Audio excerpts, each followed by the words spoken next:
Hello বন্ধুরা, আজকে আমরা শিখব খুব সহজে কিভাবে ফেসবুকে ছবি আপলোড করতে হয়। এর জন্য আমাদের প্রথমে ফেসবুক অ্যাপসটি ওপেন করতে হবে। এবার উপরে ডান পাশে আপনারা দেখতে পাচ্ছেন থ্রি আইকন, ওইখানে ক্লিক করতে হবে। এবার আমাদের প্রোফাইলে ক্লিক করতে হবে। এবার নিচে স্ক্রল ডাউন করে এসে আমরা দেখতে পাবো হোয়াটস অন ইউর মাইন্ড, এটাতে ক্লিক করব। এবার ফটো অ্যান্ড ভিডিও, এটাতে ক্লিক করতে হবে।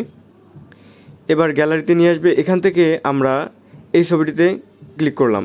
এখন এটি আমরা আপলোড করব। এর জন্য উপরে একটি টাইটেল বক্স দেখতে পাবেন, এটিতে ক্লিক করে আমাদের টাইটেল যুক্ত করতে হবে। আমি এখানে যেহেতু ফুলের ছবি আপলোড করতে যাচ্ছি, এজন্য উপরে ফুলের হাসি নামে একটি টাইটেল অ্যাড করতে যাচ্ছি। আপনারা চাইলে এটি দিতে পারেন বা স্কিপও করতে পারেন। এখন আমরা উপরে পোস্ট বাটনে ক্লিক করে এটি পোস্ট করে দেব। কিছু সময় অপেক্ষা করতে হবে, কিছু সময়ের মধ্যেই এটি আপলোড হয়ে যাবে।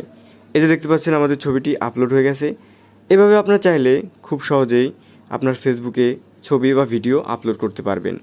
ভিডিওটি দেখার জন্য আপনাদেরকে অসংখ্য ধন্যবাদ।